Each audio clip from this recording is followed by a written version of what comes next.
Alors, pour rappel, l'inbound marketing est découpé en 4 phases. La première, c'est donc l'acquisition, hein, on attire les prospects. La deuxième, c'est la conversion, on va transformer ces prospects en clients. Enfin, la vente. Puis on va terminer par la quatrième phase, qui est l'enchantement, la fidélisation client. Alors, si on prend le premier, qui est donc la phase d'acquisition, donc pour attirer ses clients, les indicateurs à suivre, c'est simplement le trafic qu'on a reçu sur le site.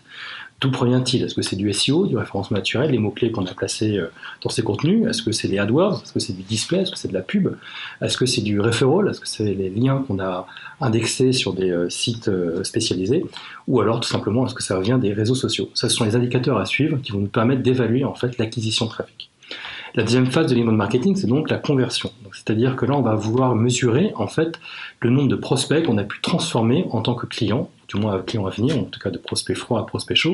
Et ceci va nous permettre d'être évalué par la mesure du téléchargement de livres blancs sur un site web, par exemple, la mesure de demande de devis qu'on avait pu recevoir via des formulaires de contact, ou simplement le nombre d'inscriptions à la newsletter. Et le taux de conversion, en fait, c'est une opération qui est assez simple à mesurer, c'est le nombre de visiteurs sur une LinkedIn page divisé par le nombre d'actions effectuées. Ça, c'était la deuxième étape du l'inbound marketing. La troisième étant la phase de vente. Donc, c'est très simple, hein, c'est le nombre de clients qu'on a pu acquérir. Ce chiffre-là est statique, mais ce qu'il faut bien retenir, c'est comment on va s'en servir. C'est-à-dire qu'il va falloir l'inscrire dans un CRM, bien comprendre le cycle du client, comment le client est arrivé depuis la landing page jusqu'à la phase de conclusion. Et la dernière étape de cette inbound marketing sera donc la phase de fidélisation, donc d'engagement. Et pour le mesurer, ce qu'on va vouloir savoir, c'est le taux d'engagement de sa communauté, le nombre de followers, le nombre d'avis clients qu'on va avoir sur TripAdvisor par exemple, et puis est-ce qu'on a transformé nos prospects et clients en ambassadeurs de marque? Est-ce que nos clients sont bien des ambassadeurs? Est-ce qu'ils recommandent et revendiquent l'appartenance à notre marque?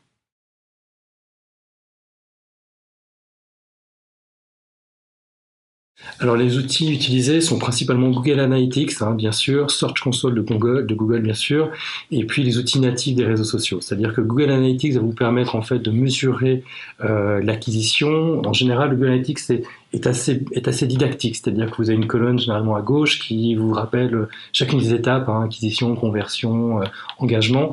C'est assez simple de regarder, de voir par des graphiques, des camemberts, des chiffres statiques et même absolus, savoir un petit peu ce qui nous résulte de cette mesure de performance. Et puis les outils natifs des réseaux sociaux, tout simplement sur LinkedIn, sur Twitter, sur Facebook, vous allez pouvoir voir en fait le nombre d'abonnés à vos pages, le nombre d'engagements, combien d'impressions ont eu vos commentaires et vos posts.